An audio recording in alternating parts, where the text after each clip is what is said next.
बूढ़ी अम्मा।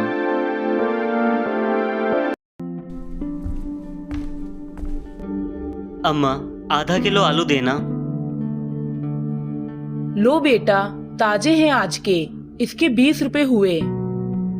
अम्मा, पूरे 20 तो नहीं हैं, आज 15 ही हैं। कोई बात नहीं, 5 रुपए फिर दे देना।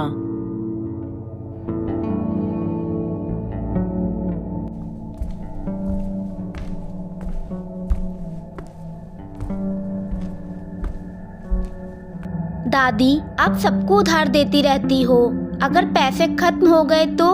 बेटा, अगर किसी की मदद करो तो रास्ता निकल ही आता है।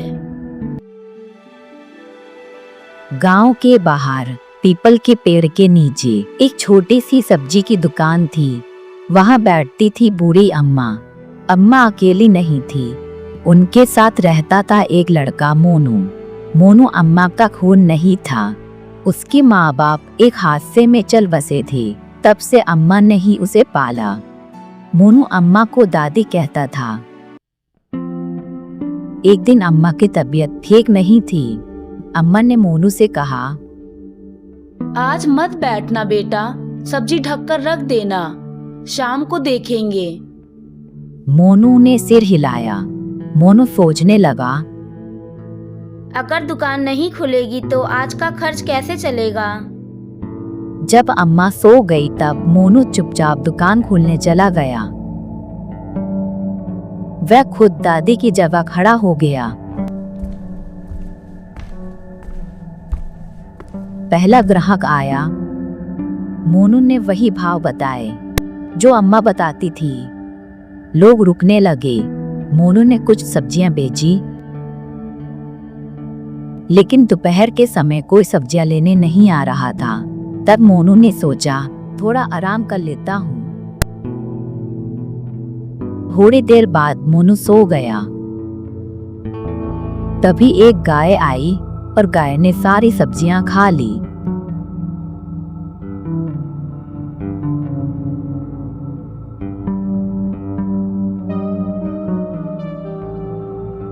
जब मोनू की आंख खुली तो उसने देखा कि गाय ने सारी सब्जियां खा ली है। मोनू घबरा गया। मोनू मन ही मन बोला, अब दादी क्या कहेगी? आज तो सब्जी ही नहीं बची। वह दौड़ता हुआ घर गया। दादी अब भी खाट पर लेटी थी। मोनू चुपचाप पास बैठ गया। दादी ने आंखें खोली। मोनू का उतरा हुआ चेहरा देखा। दादी बोली, क्या हुआ बेटा? मोनू की आंखें भर आई दादी, गलती हो गई। और उसने सब सच बता दिया। दुकान खोलना, नींद लग जाना और गाय का सब्जी खा जाना। दादी कुछ पल चुप रही, फिर मुस्कुरा दी। डर गया ना? गाय भूखी थी बेटा, अगर उसने खाया तो समझो भगवान ने खाया। सब्जी तो फिर आ जाएगी। अगर दिल कठोर हो गया तो इंसान खो जाएगा।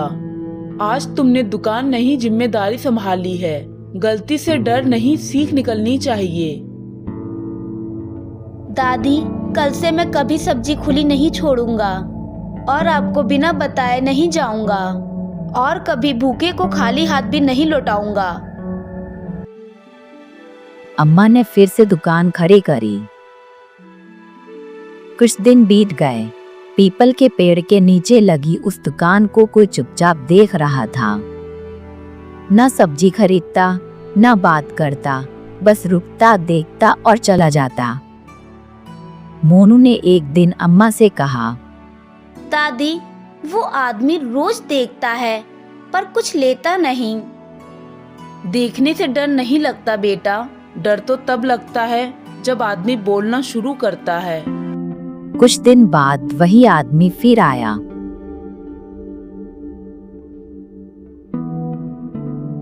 अरे ठाकुर बलदेव सिंह, आप यहाँ? हाँ, यहाँ मेरी कुछ जमीनें हैं, उन्हें मैं यहाँ देखने आया हूँ। गांव वालों के बोलने से पता चला कि उसका नाम ठाकुर बलदेव सिंह है। ये वही आदमी था जिसने अम्मा के दुकान पर नजर रखी थी। ठाकुर बलदेव सिंह दूसरे गांव का जमींदार था, इसलिए गांव के कुछ लोगों को नहीं पता था कि वह जमींदार है। अम्मा भी उनमें से एक थी। जमींदार ने अम्मा से ऊंची आवाज में कहा, अरे बूढ़ी, यह जमीन मेरी है, यहाँ दुकान कैसे लगा ली? अम्मा घबराई लेकिन हिम्मत कर कर बोली, बाबू, मैं यहाँ 20 साल से बैठ रही हूँ।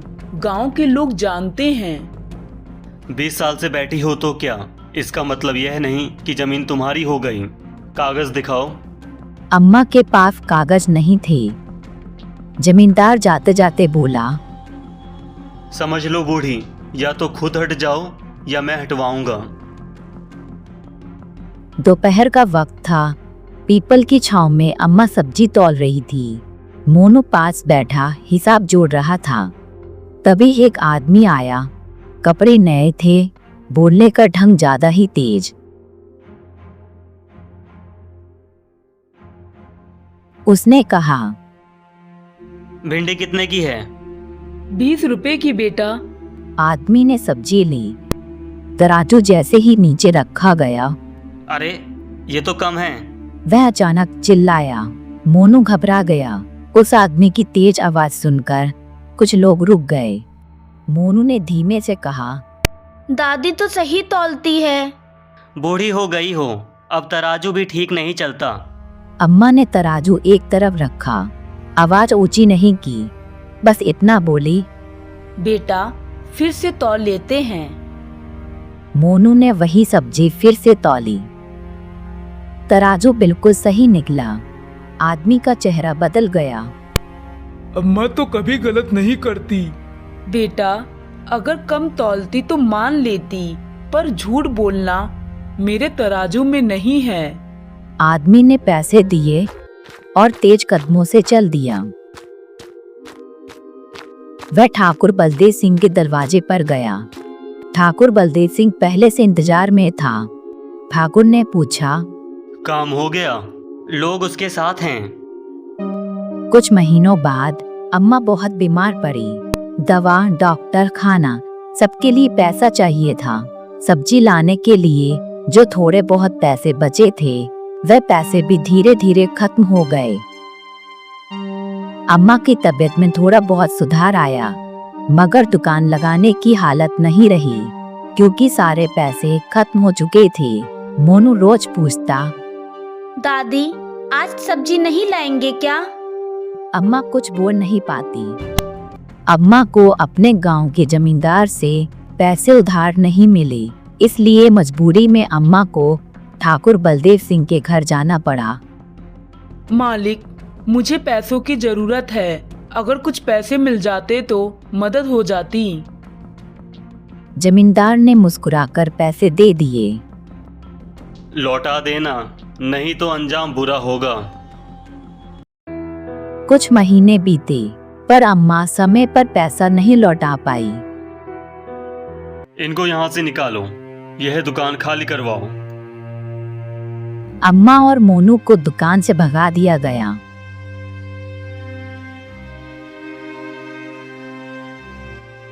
दो दिन बाद जमींदार अम्मा के घर आया। उसने अम्मा को धमकी दी, ओ बूढ़ी, 24 घंटे के अंदर घर खाली कर देना, वरना मैं तुम लोगों को घर से बाहर निकाल दूंगा। जमींदार ने पहले दुकान सील करवाई, फिर घर खाली कराने की धमकी दी। उसी रात अम्मा चुपचाप बैठी थी। मोनू ने उनका हाथ पकड़ा। दादी, आप मत रो, मैं बड़ा होकर सब कुछ ठीक कर दूंगा। अम्मा पहली बार जोर से रो पड़ी। अगले दिन अम्मा के घर एक आदमी आया, रमेश। अरे बेटा रमेश, आओ बैठो। दादी, ये कौन है? मैं वो हूँ जिसे सालों पहले अम्मा उधार सब्जी दिया करती थी और मेरा पेट भरता था। अब मैं शहर में ठेकेदार बन चुका हूँ। अम्मा, अगर उस समय आपने मेरी मदद नहीं की होती तो मैं आज इतना बड़ा आदमी नहीं बन पाता। अम्मा, जो आपके साथ हुआ उसके बारे में मुझे पता चला। आप मेरे साथ चलो। रमेश अम्मा को लेकर जमींदार के घर पहुंचता है। उसने जमींदार को भारी रकम दी।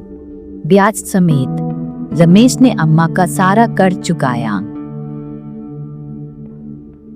कागज ठीक कराए, दुकान फिर खुली। मोनू अब हिसाब भी रखने लगा। अम्मा सिखाती दया जरूरी है, पर समझ के साथ। अम्मा अब अकेली नहीं थी और ना ही कमजोर।